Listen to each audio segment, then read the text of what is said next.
Guys good morning, જય જલારામ, જય Sairam. Welcome back to our new blog. કંઈ નહીં, આજે કાલે અમે બ્લોગ નથી બનાવ્યો સોમવારે, આજે મંગળવાર થઈ ગયો છે એટલે જરાક બહાર કાલે જવાનું હતું ને તો ટાઈમ જ નથી મળ્યો એટલે આજે હવે અમારા બ્લોગ 7:30 આવી જશે ને. હવે અમારા ડેઈલી બ્લોગ આવશે તે 9:30 આવશે રાત્રે, એટલે બધા ફ્રી થઈને જોવાય બધાથી, બરાબર છે. તો 9:30 હવે જોવાનું ભૂલતા નહીં. 9:30 થશે એટલે અમારો બ્લોગ આવી જશે ને. કંઈ નહીં, હવે આજનું તો એવું છે કે આ પડદા કાઢ્યા છે, પડદાને ધોવાના છે, બહુ ગંદા થઈ ગયા હતા. હવે આ પડદાને હમણાં બોરું થોડીક વાર ને પછી વોશિંગ મશીનમાં જ ધોવા પડે, કે બહુ મોટા પડદા અમારે આ બારીના પડદા છે ને એટલે બહુ મોટા હોય. હવે હાથથી તો ઘસાય એવું લાગતું નથી અને તો વોશિંગ મશીનમાં નાખવા પડશે. હવે થોડીક વાર બોરી રહે ને એટલે બરાબર છે ને એ થઈ જાય, બોરાઈ જાય ને પછી મેલ હારો નીકળી જાય ને. આ બધું ઉપરનું બીજું કામ તો પતી ગયું, ક્લીન થઈ ગયો. હેત હોતેલો છે હજુ ને બીજું કામ બધું પતી ગયું. હવે ઉપર આવવા એટલે હેતનો રૂમ ખાલી ક્લીન કરવાનો ને એ વોશ કરવાનો. અને હવે આ કપડાં છે, થોડાક હેતનો રૂમ ક્લીન કર્યો, કાલે એના કબાટ ક્લીન કર્યો. એમાંથી હજુ કપડાં તો બહુ છે, હજુ તો કાઢવાના બાકી છે. આટલી ટી શર્ટ ને બધું કાઢ્યું છે એનું મેં. હવે ટી શર્ટ ને બધું છે ને અમારે અહીંયા વાળવા માટે આવે ને અમારી સોસાયટી, તો એને બહુ ગમે છે હેતના કપડાં, એ લોકોને બહુ ગમે છે. તો કાયમ મને કહે છે કે તમારે કંઈ બી કપડાં હોય ને તો મને આપી દેવાના. તો બધા હજુ તો બહુ કપડાં છે, હજુ તો બીજા કાઢીશ. હવે એમને આપી દઈશ એટલે થોડુંક, કેમ કે નવા એડ થયા કરે પણ જૂના નીકળતા નથી. હેતનું શું છે કે હેતના કપડાં બહુ સારા ને સારા હોય, કારણ કે સ્કૂલ જતો ત્યારે તો કપડાં એમ કે ને કે ખાલી સાંજે નાઇટ ડ્રેસ પહેરવાનો જ વારો આવતો હતો એનો. એટલે છે ને કપડાં અમુક તો હવે એમ કે ને ઉંમર થાય તેમ એ લોકોની એજ વધે તેમ એ લોકોની હાઇટ વધે, એટલે અમુક કપડાં તો બેઠા માંડ એને 2 થી 3 વખત પહેર્યા હશે. એટલે છે ને બધા એમના એટલે પેલા ભાઈ છે આવે ને વાળવાવાળા તે એમ જ કે મને આપી દેવાના, કેમ કે તમારા કપડાં સારા ને સારા હોય, કે ભાઈ સારા જ હોય. અમુક ટાઈમે તો એવા હતા કે નાનો હતો ત્યારે તો બધા એમને એક બી વખત પહેર્યા નથી, મેં આપી દીધા છે.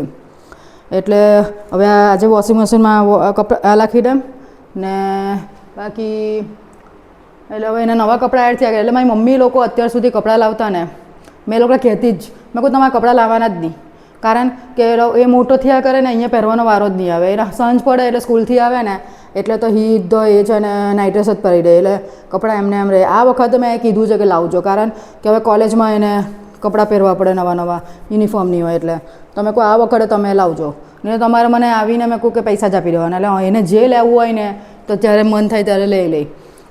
એટલે આ વખતે મમ્મી લોકોને પણ કીધું છે કે લાવજો, કે તાનું કાપડ બહુ જ ફાઇન આવે. તાના આપણે જીન્સ બી છે ને 5 વર્ષ સુધી ને એક ધારે બી પહેર્યા હોય ને તો બી એટલી ફાઇન ક્વોલિટી આવે ને આ લોકોની. એટલે મેં કહું આ વખતે હવે લાવજો તમે ને.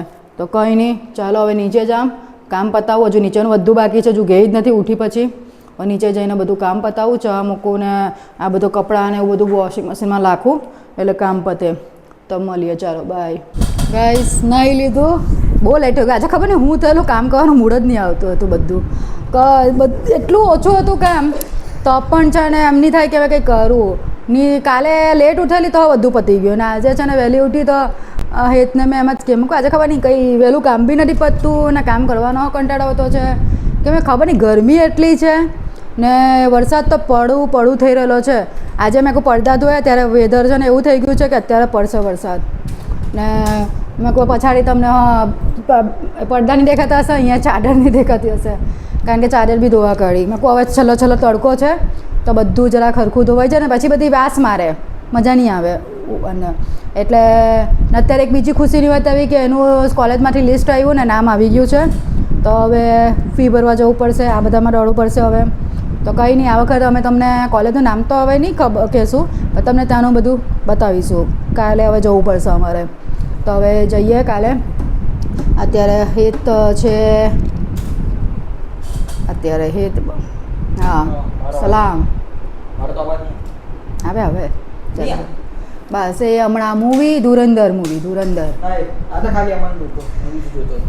મને કેમ એના જેવી છે ને કે સેવિંગ કરવાનું સારું લાગે. ના ના ના ના ના આને જ તો કહેવાય ગાડી.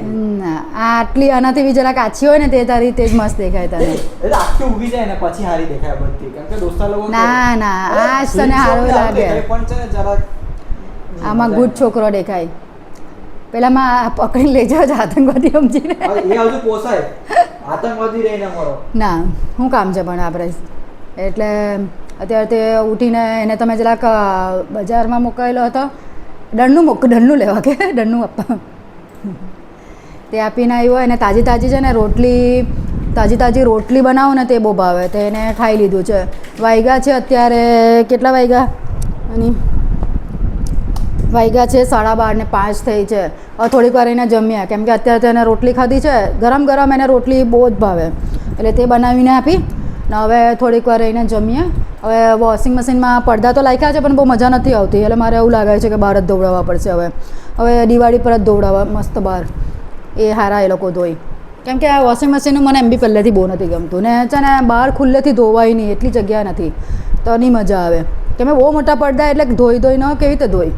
હવે વોશિંગ મશીનમાં નથી ધોવા. હવે વિચાર છે કે દિવાળી આવે ને તો દિવાળીમાં બહાર લોન્ડ્રીમાં આપી દેવા, એટલે એ લોકો મસ્ત પડદા ધોઈ કરશે. અને આજે ચાદર તો ધોવા નથી નાખી હજુ, પહેલાં વોશિંગ મશીનમાં પડદા છે એટલે ચાદર પછી નાખું. બહાર વેધર એવું થતું છે, વરસાદ પડું પાછું તડકો આવી જાય, વરસાદ પડું પાછું તડકો આવી જાય. મેં કહું આજે હવે પડવાનો જ છે, એમ જ બોલાય. કેમ કે અત્યારે મારી સ્કૂલ ચાલુ થઈ ગઈ હતી ને તો ચાલુ થઈ ગયો હતો, હવે કોલેજ જ્યારે ચાલુ થાય ને ત્યારે જ પડે, એવું જ છે લાગતું કે. અને ચાલો તો કંઈ નહીં, હવે મળીએ પછી. ચાલો સાંજ પડી ગઈ છે. હવે રીતના જે પેલું કહે કે અડદની દાળના વડા ખાવા હતા તો મેં કીધું કે ચાલ એ બનાવી દે. હવાનું મેં બોરી દીધેલું હતું, એની તૈયારી કરી જ રાખેલી હતી. તો એનો છે ને શોર્ટ વિડીયો મેં મૂકી દીધો છે યુટ્યુબ પર, આજે આવી જશે. એટલે બધા મને ઘણા પૂછતા હતા કે તમે કેવી રીતે બનાવે, તો અમે જે રીતે બનાવ્યું છે ને મેં શોર્ટ વિડીયો તમે જોજો શ્યોર. કારણ કે હું જ્યારે બી અમારે અહીંયા સોસાયટીમાં ગણપતિ હોય કે પેલું શું કે નવરાત્રિ હોય ને ત્યારે જ્યારે બી આરતી કરવાનો ટાઈમ હોય ને ત્યારે મેં આ પ્રસાદ તરીકે લઈ જાઉં, નવું લઈ જાઉં. એવું નહીં કે આપણે કંઈ ભગવાનને એમ કે ને કે સાકરિયા દાણાને એ જ ખવડાવવાનું, હું નવું જ બનાવીને લઈ જાઉં. ત્યારે મેં અડદની દાળના વડા મારે છે ને લઈ ગયેલી હતી મેં અહીંયા સોસાયટીમાં, ત્યારે બધાને બહુ ભાવેલા, નલ્લાથી માંડીને મોટા સુધીના બધાને ભાવે. તો કંઈ નહીં, એની આ બધી તૈયારી થઈ ગઈ છે. હવે આમાં શું નાખ્યું છે ને તે બધું તમે શોર્ટ વિડીયોમાં જોજો. આ ચટણી બનાવી દીધી છે કોપરાની, એટલે એનો વિડીયો તો તમને શોર્ટમાં મળી જશે. હવે એટલે કંઈ નહીં, તો હવે થોડીક વાર એને અત્યારે તો મમ્મી પપ્પાનો હવે ફોન આવશે એટલે વાત કરું ને પછી બનાવીએ. હેતને મન થયેલું છે તો ખાઈ કાઢીએ. ચાલો આજે મમ્મી બનાવે છે મેંદુવડા એન્ડ મેંદુવડા બનાવવાના કે પછી દાળવડા, કેમ કે એટલે અડદની દાળના વડા કહેવાય એને. એ અડદની દાળના વડા અમે લોકો છે ને અત્યારે ફરવા ગયેલા ને હરિદ્વાર ત્યારે બનાવેલા ને એટલા ભાઈવા ને. તો હવે હની અમારા ત્યાં હેતને છે ને કેદારના મેંદુવડા, એટલે એક્ઝેક્ટલી મેંદુવડાને તમને પાડતા આવડતું હોય ને તો તમે એમાંથી જ મેંદુવડા બનાવી દો ને એની તો અડદની દાળના વડા જેવા વડા મૂકી દેવાના. મેંદુવડા છે ને તે મોસ્ટલી કોઈ રવાના આપણે જે તમે સ્ટ્રીટ પર ખાય કે તમે કોઈ પણ હોટલમાં ખાય, આ અડદની દાળના મોસ્ટલી એ પેલા હોય રવાના હોય ને આયરા છે તે અડદની દાળના છે. એક્ઝેક્ટલી મેં કેવી રીતે બનાવું છે ને તમને શોર્ટ વિડીયો આજે મળી જશે, તો તમે જોઈ લેજો. કે બધા છે ને અહીંયા પૂછે મને બી કે તમે અડદની દાળના વડા તો શ્વેતા કેવી રીતે બનાવે, તો આ રીતે તમે જોઈ લેજો એટલે તમે એના બનાવજો. બહુ ઇઝી એટલે બહુ ઇઝી છે અને ઇઝી છે અને એડિટ પણ એવી રીતે કરેલું છે કે બધાને કોઈ પણ ઇઝી લાગે, કેમ કે ઇન્ગ્રીડિયન્ટ્સ એવા છે નોર્મલ છે ને બધાના ઘરમાં મળી જ રહી. હા, તો તમને બધાના ઘરમાં મળી જ રહી. તો ચાલો હવે આ બની ગયા છે દાળવડા, હજુ બીજા પણ તળાતા છે. પહેલાં હવે ઈરાને ખાઈ લઈએ, તો કંઈ નહીં ચાલો હવે આને ફટાફટ ખાઈ લઈએ એન્ડ મળીએ પછી. અત્યારે હવે હું મૂવી જોતો છે તો એની સિરીઝ જોતો છે, તો સિરીઝ પતાવીએ ને પછી મળીએ. હવે ચાલો ગાઈસ, રૂમમાં આવી ગયા છે. અત્યારે તો હેતની રૂમમાં છે, હું મારા રૂમમાં જવાની. હવે કપડાની ઘડી ભરી દેમ ને હવે આજનો બ્લોગ આજે તો આપણે અડદની દાળના વડા ખાધા, ભૂલી જવાય હવે તો એ બી. હવે હેત છે ને શોર્ટ વિડીયોનું એડિટિંગ કરતો છે, એ તમને અત્યારે થોડીક વારમાં જોવા મળી જશે, તો જોઈ લેજો. તો કંઈ નહીં, આ સાથે જ આજનો બ્લોગ એન્ડ કરીએ ને પ્લીઝ લાઇક કરો, શેર કરો અને સબસ્ક્રાઈબ કરો. વ્યૂઝ બહુ આવે છે પણ કોઈ સબસ્ક્રાઈબ નથી કરતા, તો એટલું જરાક કરી દેજો. તો ચાલો હવે કામ પતાવું, થોડું ઘણું ઉપર આવી છે તો બધું. ચાલો બાય.